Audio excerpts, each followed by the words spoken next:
Hello and welcome to the local campaign. I'm Tammy Sutherland from City News. On October 19th, Canada will elect the 42nd Parliament, and Rogers TV is the only station producing debates of all of Toronto's 25 ridings. For the next hour, you'll hear from the candidates of Toronto St. Paul's. Now, before I introduce the candidates, let's take a look now closer at the riding of Toronto St. Paul's.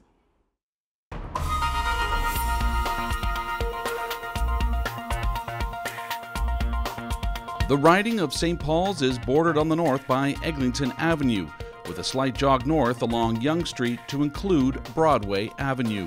A large portion of the southern border runs along a CP rail line just north of DuPont Street.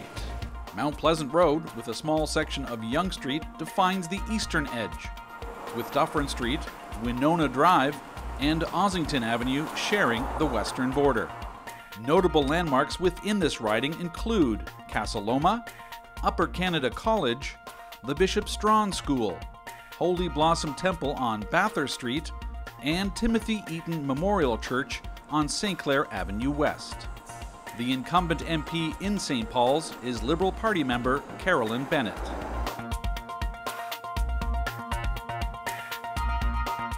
And now I will give each candidate 1 minute to make their opening statement. This will be done in the order of most seats by party in the House of Commons. And we will begin tonight with Noah Richler from the NDP. Noah. Thank you, Tammy. Hi, I'm Noah Richler. I'm not a professional politician, not a career politician, you might say.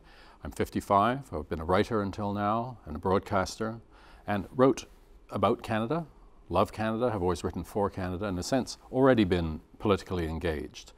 I see my effort to win the seat of Toronto St. Paul's as an extension of a kind of public service. I felt that my Canada, well, I felt for a couple of years, several years, that my Canada has been slipping away, and I want it back. It might have been in my family the instinct to join the Liberal Party, but instead I chose to run for the NDP because I think they best hold my values. They best understand that the first job of a government is to extend a hand to those that might need a little support. And I also admire very much that Tom has been such a strong advocate for the City of Toronto. All right, thanks very much, Noah. Next, we'll hear from Carolyn Bennett. I'm proud to be reapplying for my job as the Member of Parliament for Toronto St. Paul's. I'm proud of what we've been able to achieve in the riding of what now is referred by many as the St. Paul's model of a real democracy between elections, where there are regular opportunities for citizens to be heard and for me to be able to take their concerns, but also the solutions they have strongly to Ottawa. I'm proud to be a member of Team Trudeau. Justin Trudeau is a leader, not a boss. He's been able to attract and bring strong people around him. He listens to them, their expertise, their lived experience, and thus I think that we've got the best plan for Canada to go forward of jobs and growth, of inclusion and fairness, and which leaves no one behind. I think that we really do have the best team and the best plan to build the Canada as great as we all know it can be. All right, thanks very much, Carolyn. And next we'll hear from Kevin Farmer of the Green Party. Kevin. Thanks. Hi, my name is Kevin Farmer. I'm your Green Party candidate in Toronto St. Paul's. I'm a former small business manager and a recent university grad, so I like to joke that I'm the oldest millennial you've met today. And as a millennial, an old one, I'm living on the front lines of Stephen Harper's failed economy. I'm living in the precarious workforce. I'm also someone who's been an advocate and an activist for climate sanity for many years now. I am well versed in the climate crisis. I know that we live in transformative times and we need transformative change. We need transformative policies. That's why I'm running for the Green Party. It has national vision for transformative policies, like strong commitments to combat the climate crisis, a national plan for a guaranteed livable income, pharmacare, and other policies that restore national vision to federal politics. All right, thanks very much, Kevin. And we did have Marnie McDougall from the Conservative Party here confirmed for the debate tonight, but she has canceled today. Now we will begin our question and answer period of the debate. Now each candidate will be given 30 seconds to respond, followed by an open discussion. So we'll start with the first question now, has to do with the economy. Now, in the wake of the 2008 recession, governments around the world went into deficits as they used public spending to stimulate the economy. The government just announced that they have balanced the federal budget a year early now. There's a debate as to whether our sluggish economy needs government stimulus. And with the national debt at $612 billion, should we go back to deficits and see that debt rise, or do you support balancing the budget? I'm going to start with Noah Richler of the NDP party. I actually believe that the question of balancing the books or of deficit spending, that it's actually a non-partisan question. It's not, doesn't belong as a province to the right or the left. It's about fiscal responsibility.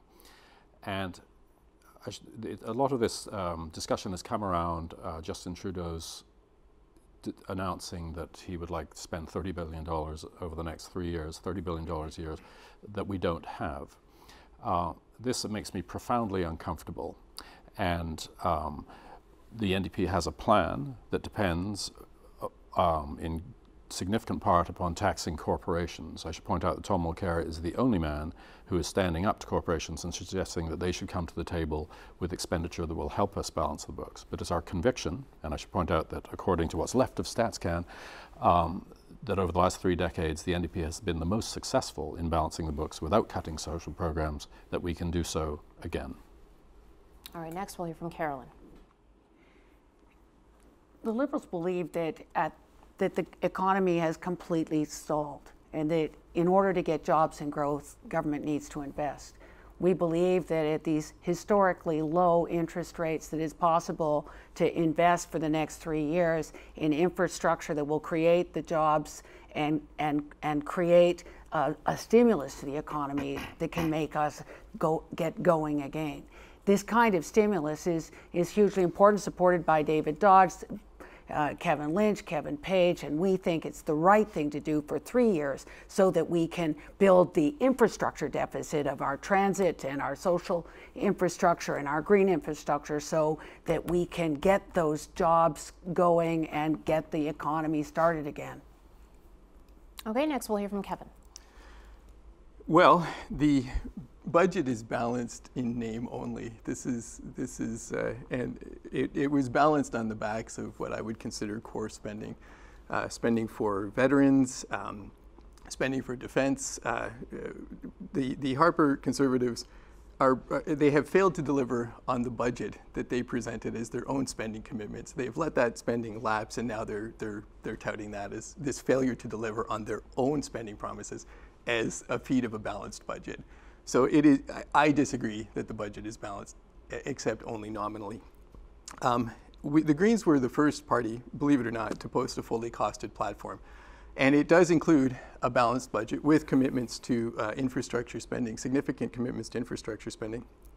I don't have to toe the party line, so I'm actually free to express an opinion here, which is that the notion of balanced budgets is becoming a bit of political theater. The deficit that Justin Trudeau is committing to running is too small to worry about, and also too small to effect significant change with regards to stimulus spending.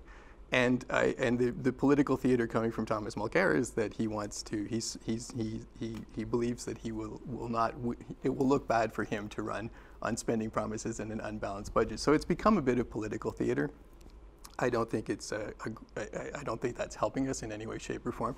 I would personally, as Carolyn said, I would be happy to run deficits today because there's another budget we need to balance, which is our carbon budget.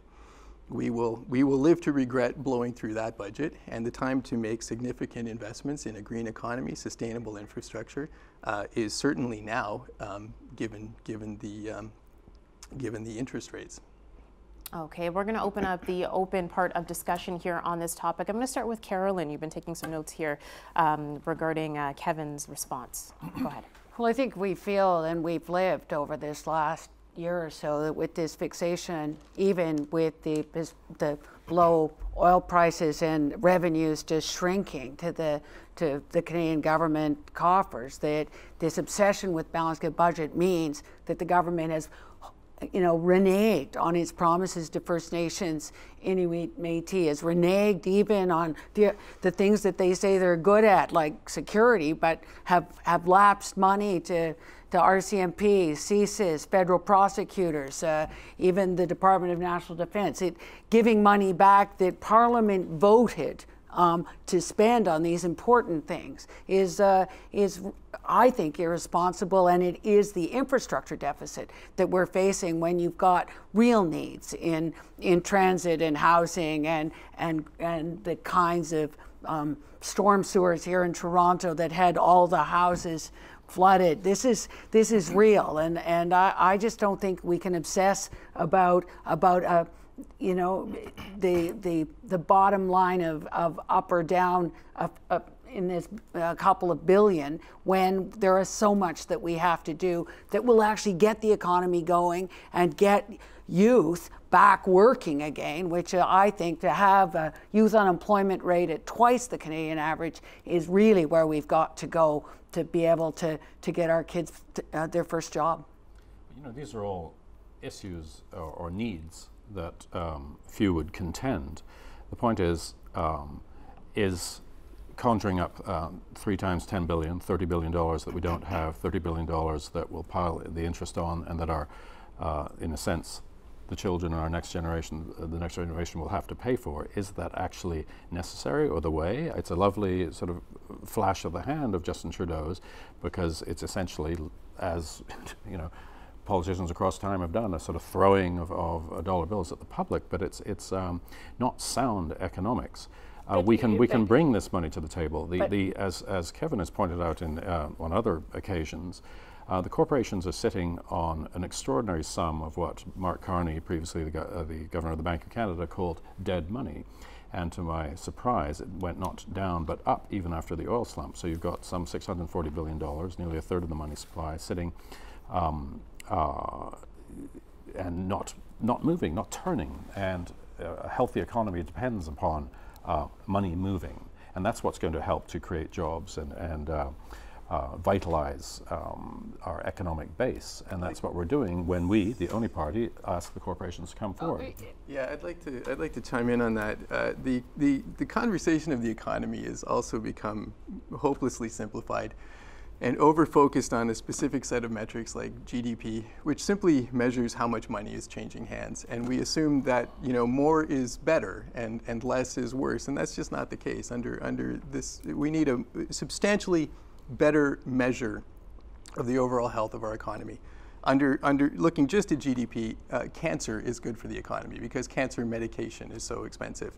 Growing your own food is bad for the economy because you're not spending money at a grocery store.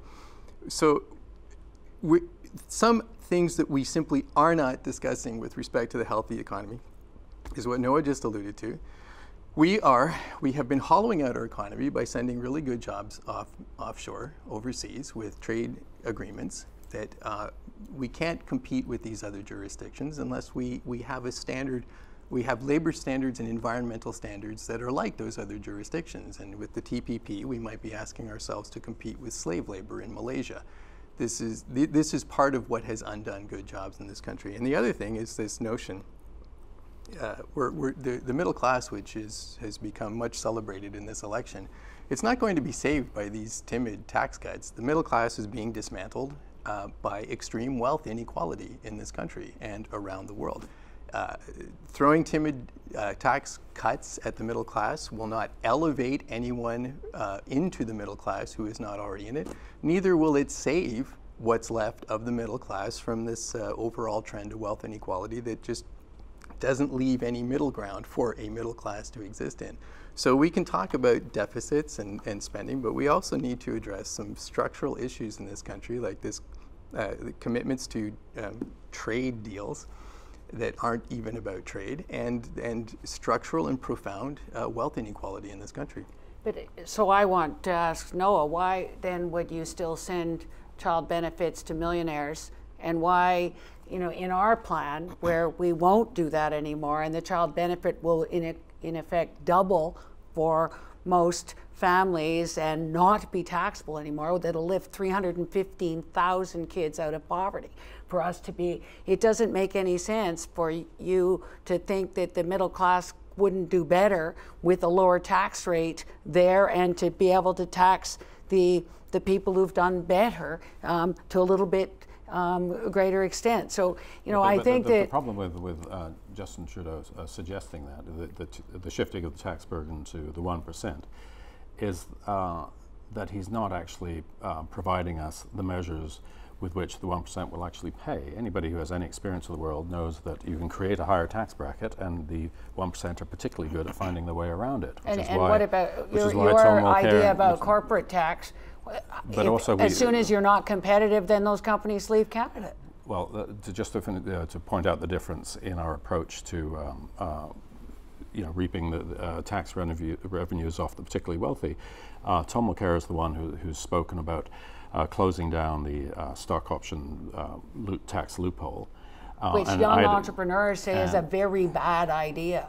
And which a senior director on Bay Street told me recently that he said of that measure that there was no cogent argument for that stock loophole. It's a non-risk situation, and he was thoroughly in agreement with the idea. And the thing about the corporate tax rise is, at any point, and a serious point in history, and I think we're at one now, corporations typically try and frighten people by saying, you know, we'll move out of town, we'll leave, the jobs will be lost. The truth is the corporate tax rate has been brought down substantially, and we've lost 400,000 jobs over the term of Harper's government. But, you know, so there are points in history. So you could make it worse. No, we're going to make it better because we're going to improve. That's not logic, actually. What do you mean? If the tax rate's coming down, we've been promised descending tax rates will make the situation better, and it's become a lot worse by 400,000 jobs. It's mitigated it, is what these people were going to go to. At the risk of being simultaneously pushy and overly conciliatory, you're both right. We're so glad you're here, Kevin. But you're each only proposing part of the solution to the problem. Absolutely, the corporate tax rate in this large corporate, you know, we need to distinguish between small business, medium business, large business, and what are now supranational corporate nations, you know, which is a fourth class of business that we need to accept as a reality now in these conversations. The tax rate for large businesses needs to go up. We could go up to 19% and still be competitive with respect to the G7, and we would still be more than competitive with respect to the OECD. And people threatening us, as Noah said, that they're going to leave, that's just not borne out by the data. And we have seen this ridiculous strategy of throwing endless tax cuts from the Harper conservative who didn't bother to show up tonight. I'd just like everyone to be aware of that. There is a voice not present here tonight because they're just cherry picking to whom they speak in this election. And now, we're going to move on. Once you're done, we're going to move on to the next question here. And I'm actually going to direct it. We've kind of touched on it already. I'm going to direct it to Carolyn first. We've touched on taxing the 1% already. So Carolyn, first off, according to the 2011 National Household Survey, the average income in Toronto St. Paul's is the 5th highest in the country right now. The Liberals have proposed raising taxes on income over $200,000 a year, pushing the top rate in Ontario to just over 53% now. So rates over 50% have been criticized as discouraging entrepreneurial efforts and triggering some tax avoidance, as Noah had mentioned earlier as well. Isn't it counterproductive to punish those who are more likely to generate economic activity? Well, the first thing I want to point out is that average is not really our riding. Our riding has some very rich people in a small, you know, a largish footprint of the riding, but the people in the high rises and the people are the ones who are struggling in terms of as the middle class, and that's the reason that we have focused on those people, you know, between, you know, 45,000 and 90,000, that for their rate to come down is really important in terms of them being able to pay their bills at the end of the month. That's the focus. And I think that what I hear is that the people who've done better do know that to keep the upper tax bracket in the you know, 145,000 is really not really reasonable in 2015, when a lot of people who are making a lot more than that really do say to us that they understand why they should pay a bit more, and that the people who are really struggling should pay a lot less. Okay, we'll go next to Kevin. Well, I would just challenge part of the context of that question, which is that these people are, we just assume, concentrating wealth in the hands of fewer people and fewer corporations that somehow puts them in a position to cause more economic activity. It's demand that drives jobs. Business 101 is to identify a need or a demand and find a way to fill it. And if you're just draining all of the money out of an economy, which we're doing, letting hundreds of millions of dollars pile up in dead money on corporate ledgers, billions of dollars, hundreds of billions of dollars pile up on corporate ledgers, billions of dollars in offshore tax havens. If you're just draining the money out of the system and creating extreme wealth inequality, one of the consequences of that is that you're simply driving down demand. No one, businesses and what we refer to now as, you know, the wealth creators and the job creators in this country, without giving it a second critical thought, to the extent that they create jobs, they don't create them out of thin air. There has to be a demand, there has to be a need. Maybe these are people who are good at identifying and satisfying that need, but without demand, there will not be job creation. And again, throwing tax cuts at corporations without demand, why would anyone hire people, which is a cost, or invest in R&D to more efficiently deliver a good or a service for which there is no demand? There's no reason to suppose that strategy would work. The data bears out that that strategy doesn't work. Balancing wealth equality in this country will help through, one of our policies is a guaranteed livable income. That will help create demand, and it will help just capitalize people who want to launch their own ventures. Okay, next, Noah. I'm going to come through with a confession, which is that the talk of class, and particularly the middle class that has been introduced in this election, actually at times makes me quite uncomfortable. It feels very exclusionary. There may or may not be a recession in play, but alongside that, and as part of that problem, it is another phenomenon of Canada today, which is that we're finding numerous ways not to pay people for the work that they do, or not to pay them well, to deprive them of benefits and so on. So when we speak of the middle class, I think of people who are outside of that more fortunate bunch, whom we need to address. And this is, again, one of the reasons that I find myself running for Tom Mulcair in the NDP, because I like very much that his, when he talks of infrastructure, it's both real and concrete. It's about transit, and it's about improving the life of cities. And this, I will say again, that another executive on Bay Street said that what keeps companies in a place is good roads, good schools, and good workers. And by that he meant workers who have access to education and can do their work well. That's the situation we're looking at. So Tom's talk is about infrastructure that is both concrete, but also about social programs. And the moral moment I was alluding to earlier is that the only way we're going to move forward and do a couple of things that all of us want to do, like take care of the environment, but also put into play these social programs, is to bring everybody to the table. It's the job, and that's what Tom is particularly good at, of bringing us all to move forward together and in some kind of unity. But it's our business to try and convince all the players, and particularly corporations, to step up to the plate. I think that focusing just on tax also isn't what governments can do. When we also have the ability to actually send direct help to the families that need it most. And I think that's why the child benefit excites me in terms of raising 315,000 kids out of poverty. What excites me as chair of Women's Caucus, that we fought very hard for the seniors who are living alone because they don't have anybody to share their rent with. And so the fact that we can actually give a GIS supplement to seniors living alone, which would be almost an extra $1,000 a year, that is what makes me excited about being part of a team that listens to the people and can show that when we released our platform yesterday, that it really was about handing in our homework of everything we've been hearing around the country. With Kevin and Noah, we agree that the people that we also worry about are the people who don't pay tax yet. they'd love to be able to pay tax. As the chair of the subcommittee on persons with disabilities, you know, or even as a family physician, I wanted a stamp that said highly motivated, would rather be working.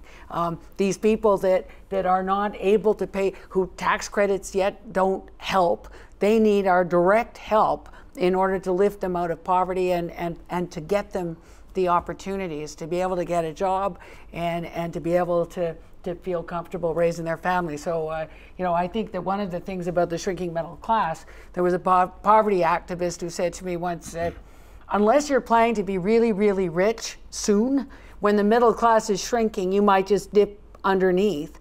And that's also what we're hearing in St. Paul's. People on fixed income whose expenses are going up, up, up, and that whether it's 50 Rose Hill or some of the other buildings in this riding where the rents are going up and people who've lived there 30 years don't think that they're going to be able to stay, that's why we have felt so strongly that we need this investment in affordable housing. Because again, there's income and then there's getting a roof over your head and then you end up with the disposable income. And that's where we really think that people are hurting.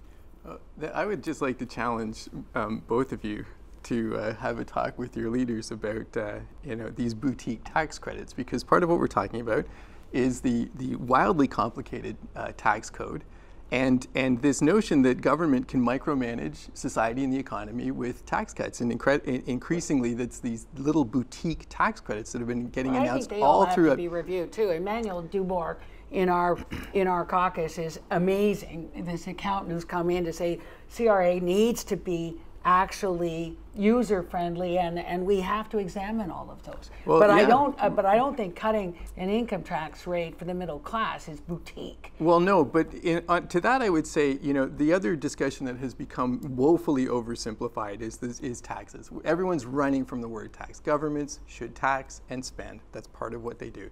They should be judged on the merits of the spending and the level of the taxation, not on the basic concept of taxing and spending. And to that end, we need to simplify the tax code, stop micromanaging society with these boutique tax credits, which that one isn't. But sort of writ large, we need to just get out of this business. I would propose that for anyone who wants to announce for every new announcement of a boutique tax credit, 2 must be repealed, and that'll be something that balances itself. But the other thing. So you don't agree with an innovation tax credit? You don't agree that, for instance, as you know, had the NDP been the party to suggest a $5,000 tax credit on your home renovations, that at the very least, it should be tied to an eco retrofit and some sort of stimulus for those businesses? You know, there's some value to it. I just think it's gone too far, and we're getting, you know, reimbursement for buying school supplies, and just, I mean, these are things designed to win a news cycle, and they're just not credible policy. I think that's really the province of the Conservatives, isn't it? No, but the other thing is this overly simplified statement that all taxes are money out of your pocket and all tax cuts are money into your pocket. That's just not the case. We know that for a fact with things like taxes that are raised to provide health care. That is more efficient spending at the government level than we can accomplish as individuals. So that's money in your pocket in the sense that it reduces your overall cost.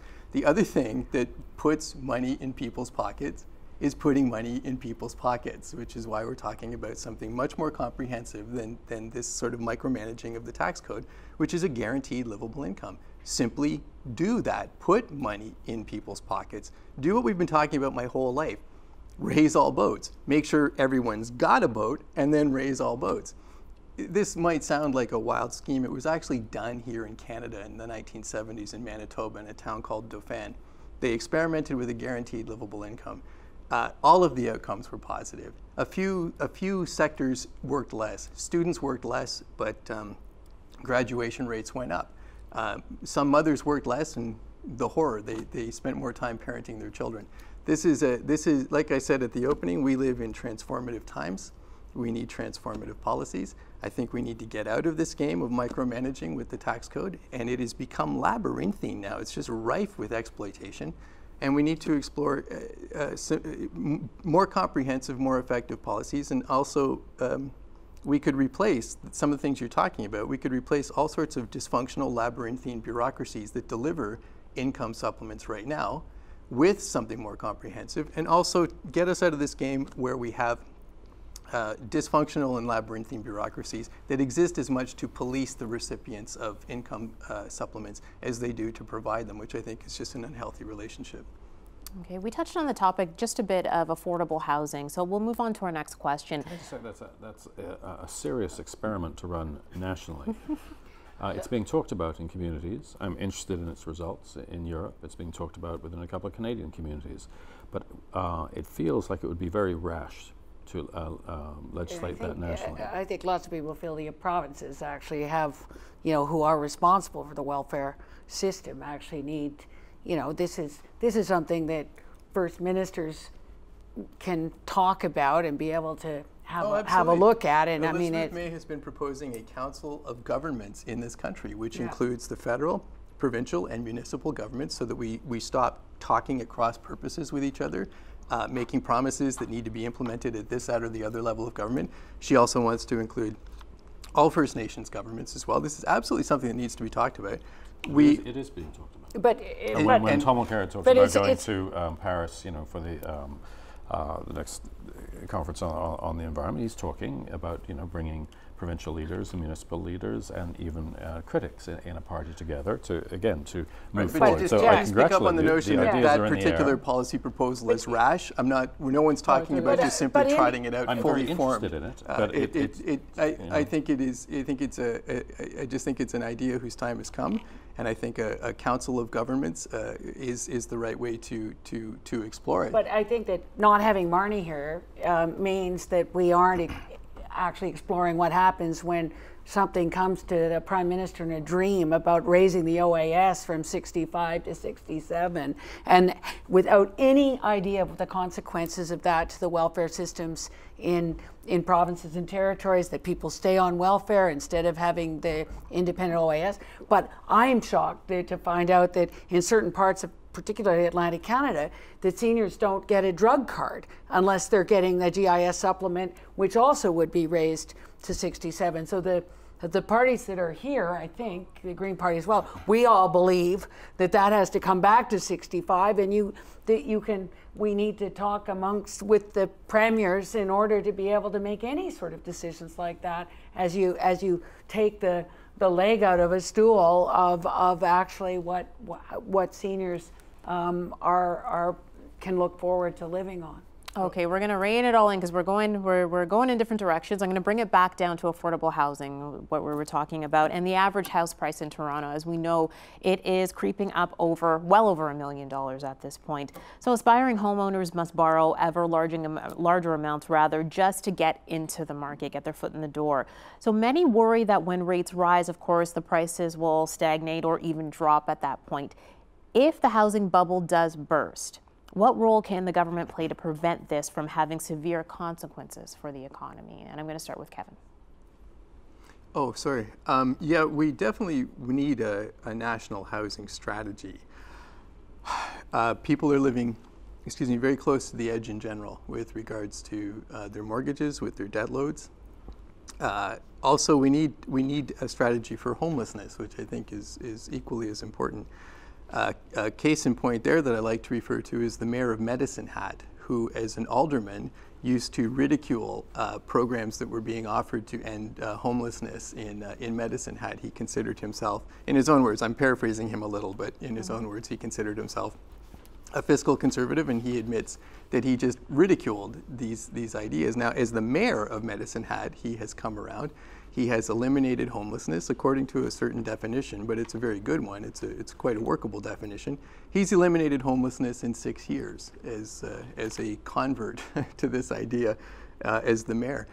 And he talks openly about the fact that as he still considers himself a fiscal conservative who believes that there's only one taxpayer, which I agree with, and he's admitting that this program is simply cheaper than homelessness. Providing homes is simply cheaper than homelessness. And that's part of our national strategy, is we want to also eliminate homelessness. And the thing is, it's not just the right thing to do. It's better. It's less expensive than the consequences of homelessness. And I would say we also know that's true of poverty. Poverty is more expensive than incomes, and for the same reason that we know providing universal health care is simply less expensive than illness. Treating illness is crisis and intervention. And I would also like to toss in that along the same line, we're proposing a national pharmacare plan for the exact same reason. It's not just the right thing to do, it's less expensive. Providing people the medications they need is just less expensive when we buy collectively and use our purchasing power. So yeah, I'm not entirely sure how to address the potential market bubble with housing. I just worry in general that as we hollow out the economy with some things that have been identified already, people are just living closer and closer to the edge of what they can manage. And as we commit to more and more of the same failed economic policies, we're just going to put people in ever more precarious circumstances, and these are certainly issues that need to be addressed. Okay, we're going to move on to Noah. The NDP wants to enact an Affordable Housing Act. We're seriously committed to increasing the number of units. All of this is related to the effort that's made to extend not just healthcare, not just which was of course Dominic Douglas's invention, not just the pharmacare program, which we'd like to put into place as well, but about ensuring a kind of quality of life that is missing from estimations now. And now I'm going to sound a bit like Kevin, because I'm actually beginning being a bit worried that all of your questions, Tammy, are framed within a conversation that is one that the Conservatives have put into play, where everything is judged by efficiency and economic terms, and we seem to have lost a vocabulary even to think about so many other issues that are put into play at election time, so many other conversations which are also important. That is not me evading, that is me worrying that in a sense we've forgotten how to register exactly that quality of life. Obviously it comes from working, obviously it comes from having a good home and a roof over your head, and the whole history of the NDP is about ensuring that that should happen. But I don't want us to forget other issues which also need to come to the fore. We talked a bit about the environment. No one raises issues about the arts anymore. It was interesting to me that Tom Mulcair made a significant announcement about the arts on a few days ago, and it was shut down when at this rally at which he was extremely impassioned, because as you would expect me to say, I think arts and culture are a significant part of our identity. The national media that was there asked not one question about it, because they've forgotten how to be interested in all these other aspects of the things that government can encourage and tend. Okay, we'll move on to Carolyn, and we'll go back to housing itself and what if. I think the thing in St. Paul's is almost 2/3 are tenants, and I think what I'm worried about is the young people who think they will never be able to own a house.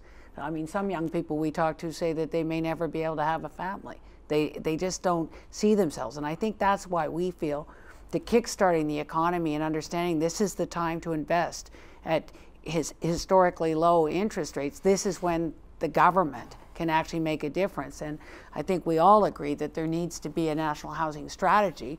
We've been very grateful that Adam Vaughan, from the day of his election, has been a bull terrier on this and has really put together an amazing approach, which is right from shelter space to transitional housing to supportive housing, that how do we help communities get affordable housing and be able to really live in dignity, and it is taking credit for a lot of work the NDP has done there. He's been in office for a year. It's a bit disingenuous to imagine that that's entirely his invention. I mean, there's a whole tide that has been pushing that way. Well, I would say that if you want to go there, I think that Paul Martin and Jack Layton worked well together on that a while ago, and then our government fell, and none of this happened. All the agreements were ready to go in 2006, and we've lost a decade on Kelowna, kids, Kyoto, housing, you name it. This has been a decade of darkness in a federal government who seems to have vaporized all these issues, as though they don't think that they can invest in these things, or or even be able to present policies that will give young people hope that they'd be able to own a house, or that, and I think that I'm very proud that we've put $20 billion there for social infrastructure that will include housing, but also incentives to the private sector to be able to build rental housing rather than just condos.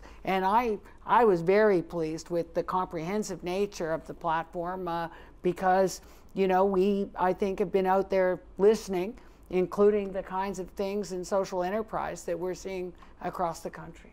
So, as one of your constituents, and as someone who is largely out running as a candidate in this election, because of how fundamentally, profoundly disappointed I am with the health of our democracy and the state of this country. In that decade of darkness, which, believe me, has haunted me as an environmentalist living in the Harper regime every minute of every day, why has there not been a greater commitment from the Liberals and the NDP to cooperating to defeat that government? That you've passed up the opportunity to form a coalition twice and let Stephen Harper continue to rule as essentially an elected dictator in this country. If you've cited some really important things: Kelowna, kids, housing, all of these things. Kyoto. You like that one, don't you? Yeah. Kyoto. Oh, the good old days. Where has the commitment been to cooperation? I agree, it's been a decade of darkness. Why not? Why has there been no cooperation and collaboration to defeat Stephen Harper? Well, I mean, I think we're in this election now, and I think that we are all in that, taking that position right now. This has got to stop. I mean, no question. But you know, I think that we have been very disappointed that the Prime Minister, even in a minority government, was able to do things like stop the long-form census without even bringing it to Parliament. But that's because you let him. That's in a minority parliament. That's because you let him do that. And no, Justin Trudeau is ruling out cooperation now. He's not ruling out cooperation. He's ruling out a formal coalition. But when the long-form census was canceled, I had a private member's bill on it. I've had it twice about bringing back the long-form census. They never, ever asked Parliament about this. And so that's that's one thing. But there's been two opportunities to defeat this government. Like significantly, there's been two missed opportunities to form a coalition, form some sort of cooperation. And the fact that Stephen Harper was able to rule very, very effectively as a de facto majority while he had only a minority government, again, is because the Liberals and the NDP let him do that. And that does not inspire any confidence in me personally, as one of your constituents. That does not inspire any confidence in me going forward that either of your parties will in fact cooperate in the future to defeat him if we find ourselves in that situation again and we have another de facto Harper Conservative majority awarded with only a minority of the seats. I don't think that Canadians would let that happen. I think we will cooperate. We will not. I mean, I think that's what this election is about, is stopping Stephen Harper and making sure that there's a better government there in Ottawa. I'm going to hold you to that. Yeah. Because you has might said be my MP. very early on, well before Justin Trudeau followed, that we would cooperate on the day.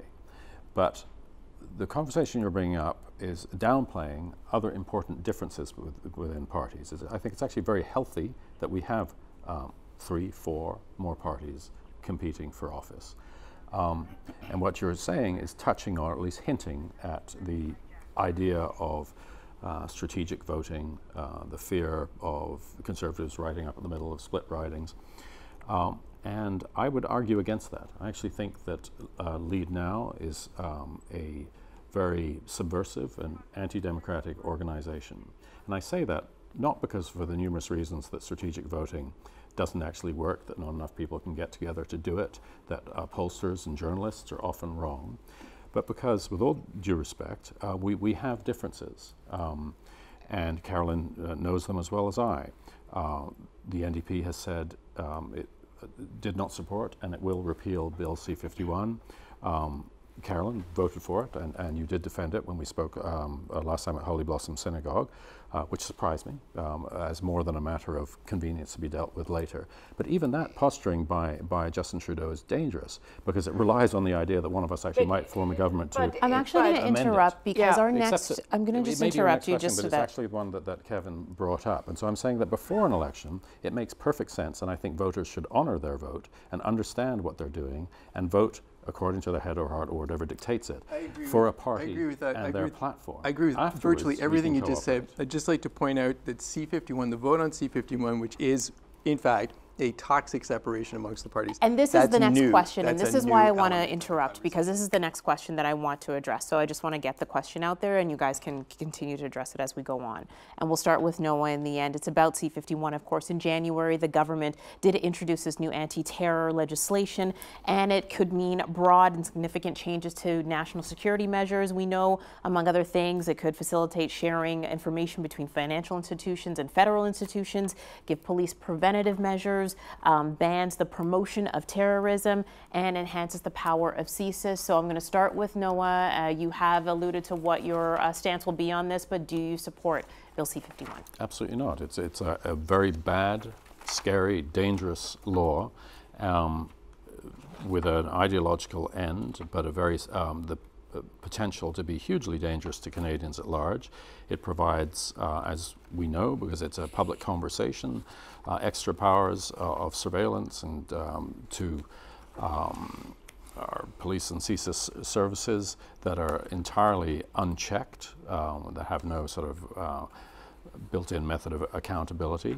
And I don't think that the incidents in Quebec and in Ottawa that were used to push this law forward, I think they've been abused to that end. It's a bad piece of legislation, and the truth about most laws is that they also offer, as I believe this would to the Liberals, some convenience. So it's fine to talk about, well, it's not fine to talk about amending it for two reasons. As I was pointing out earlier, because Justin Trudeau was actually playing a dangerous game with the Canadian public by saying, okay, let's not make hay of it now and we'll change it later, because that's supposed that he or the NDP original plan. might have been in power to actually affect the change or to repeal it at all. Instead, he actually voted for it. Yes, but he just decided to use it as a wedge. So he's not using a wedge. It's a bad law. We don't want anything of it, and we're going to kick it, boot it out.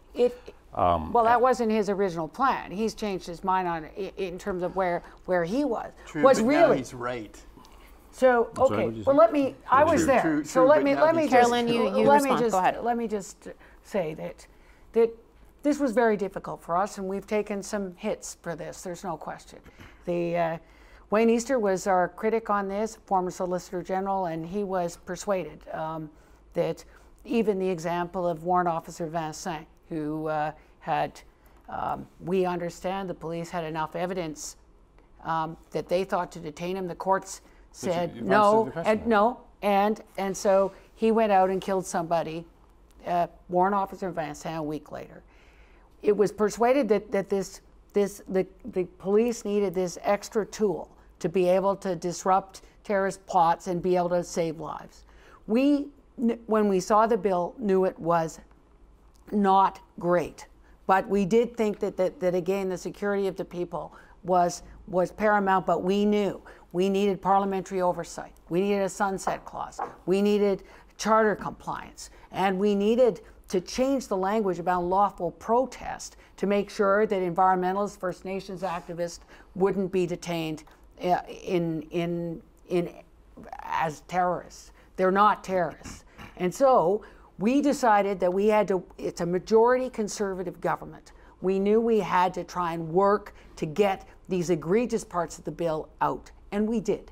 And we and Elizabeth May put in all kinds of amendments that the NDP, trying to use this as a wedge, voted against. They voted against parliamentary oversight. They voted against sunset. They voted against charter compliance. And then the Conservatives decided to actually bring in some changes that were helpful around lawful protest and making sure that no First Nations or environmentalists would be, no more would be detained after the bill or before it. We will change those things. And in fact, Joyce Murray had done an excellent piece of work on the security establishment and the kinds of oversight that are required. So what we will bring in will be even stronger in terms of oversight, such that it's not just CSIS, but it is the RCMP and the whole of the security establishment that will require better oversight. I'm going to get Kevin to respond. Yeah, so first of all, Bill C-51 is a drop-dead deal breaker. It is a profoundly flawed, toxic bill that is corrosive to a free and democratic society. It empowers a secret police force and a surveillance state with no shred of credible oversight, and it doesn't make us any safer. All of history tells us secret police forces and surveillance states do not end well. These experiments never go well. In the Snowden leaks about how the surveillance state is off the hook in the United States, one of the revelations was that the NSA was spying on its own Congressional Oversight Committee, and that's just how these things go. That ought to be a significant red flag for anyone. October 20th, we're all in the same place. Yeah, we're however, I want to, I'm smiling because this is where the liberal sense of entitlement that turned me away from supporting or running for that party is actually very dangerous. You've just put out a video, it's a phrase you're very fond of, that you're reapplying, as you put it, I'm reapplying for my job.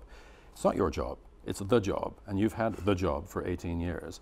But the dangerous liberal belief is that even these 10 years are a kind of short little interregnum to the natural liberal right to rule. So you're going to be in there to change this terrible, awful law, as Kevin described it. You may not be. Well, in which case you've put us in serious trouble. But I want to recapitulate some of the things that just got said there previously, though. It is true that, having said that, the Harper Conservatives like this bill, and it has to be noted that the Harper Conservative candidate is not here to defend this corrosive piece of legislation. But it is also true that the NDP and the Liberals' first reaction was to play politics with this. The comments Carolyn made about the NDP's original position are true. Justin Trudeau, in his own words, there is video of him admitting to a crowd of students that he voted for this bill because he didn't want Stephen Harper making hay out of it during an election cycle. He did not want to be painted as weak on security in Harper conservative attack ads. So rather than appear weak on security, he just chose to be weak on civil liberties. They've been trying to finesse their position on that ever since. Have to balance the security and the freedoms. We had to do it after. Your support for this bill was symbolic. It was going to pass anyway. So if you were damned if you did and damned if you didn't, you chose to be weak on civil liberties. No, we like Elizabeth May, chose to try and mitigate the bill and make it. You voted for it, and now you're saying, please elect us so we can amend it. No, we got some amendments out of it. It would have been worse. For a couple of incredibly tiny possible benefits to this bill, there is no justification for voting for this bill not what and Warren then saying, please elect us later to fix this bill. And the fact that now, because Justin Trudeau caved on this, he blinked, and I think, frankly, we need sterner stuff. I'm going to point out, Kevin, that as well, that what's worrisome is that this is not a single incident. The Liberals signed, sight unseen, a free trade agreement with the Honduras, who have an abysmal human rights record. And you've also, you're also pushing forward as your nominee, as your candidate in Scarborough, the former police chief of Toronto, Bill Blair, popular as he may be, who is largely responsible for the G20 fiasco. So it seems to me that the sum of, well, Fenton took the rap, but he was in charge. Look, the Harper Conservatives will not repeal this bill. Between Blair and C-51 and the Honduras, we're seeing this repeated record of the liberal insufficient regard. I'm not going to call it disregard, but insufficient regard for civil liberties. Well, how does Justin Trudeau even have enough political room to maneuver now on this bill? He blinked and voted for it, saying, I'll amend it later. If you elect us, I'll fix this toxic bill later. Most of this bill is profoundly wrong.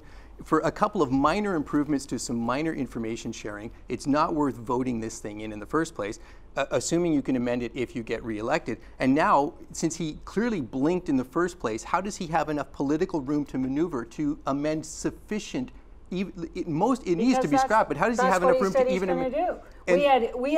He blinked out of fear for looking weak in the first place. He will blink. It just does not inspire any confidence. He has not left himself any room to maneuver. Coming from the NDP about the real needs for security. They did play politics with this. And they played total politics with it. But their opposition to this bill. To sit in a parliamentary committee and have them vote against the charter, vote against parliamentary oversight, vote against the sunset. What were they thinking? So the measures were inadequate. We're just going to get rid of the law. I mean, we don't need it. It's But true. it's a conservative majority. Voting against amendments that would have mitigated what you knew was going to happen is playing politics. No, it's a principle. We think it's a bad law and we didn't want it, you know. And Then we don't think even it's come to the sufficiently committee. serious. What are you sitting there It's listening to the sufficiently witnesses, serious. asking for amendments, and you voted against the amendments that the witnesses coming to the committee had suggested? Elizabeth May has been She's out of the gate. Yes, and it's true. The She's NDP furious did with not. the She worked. NDP. She was out of the gate saying this bill needs to be repealed right from the beginning. No politicking. She did, because this is her nature, work very hard to try to improve this horrible piece of legislation. I agree. Like your party, like the NDP, also played politics with this out of the gate. It was part of the calculation, without a doubt. Their opposition to this bill has firmed up in direct proportion to public opposition. I'm just curious. But now you guys have the right, or standing up for principle, right, not in your lexicon, mean playing politics. Well, it's true that Mulcair has. It's true. system. Mulcair would not commit to repealing. At first he voted against it, but would not commit to repealing. And I followed this issue very carefully as an outspoken public environmentalist who does not want to. Well, I'm probably on ACC's watch list anyway, but I don't want to be on the enemies list. I'm sure I am too. But he would not commit to repealing it. His opposition to this bill, his commitment to repealing it, has firmed up in direct proportion to public opposition to this bill.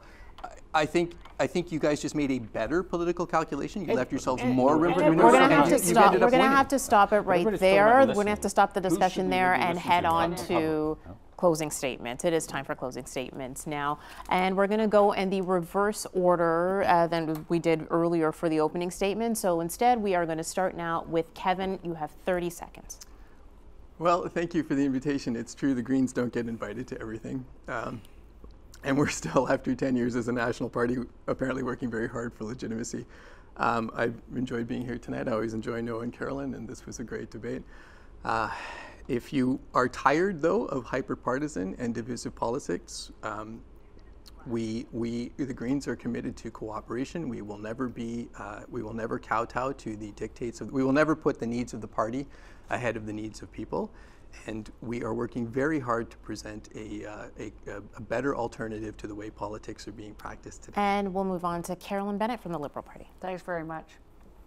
For 10 years, Canadians have been struggling, and we need a prime minister that can do more than say it could have been worse. Justin Trudeau, I believe, has put together the team and the plan to move Canada forward, to be able to be the country that we know it all can be, with prosperous, inclusive, fair, that leaves no one behind. On October 19th, I hope that I will earn your vote and that we can work together to just make this as great a country as we know it can be. And we're next now to Noah Richler from the NDP. We've spoken about quite a bit tonight. There's a lot we haven't talked about. Foreign policy, we touched on the First Nations, but really not discussed the situation of First Nations much. All these matters and that which we've discussed should come into your decision and your vote. It's very important, most of all, that you should do so, and I believe that, as I said earlier, that you should honor your vote, understand the difference between the parties, but also that Tom Mulcair has said he would cooperate with the others in the instance that he won only a minority. Thanks very much, Noah.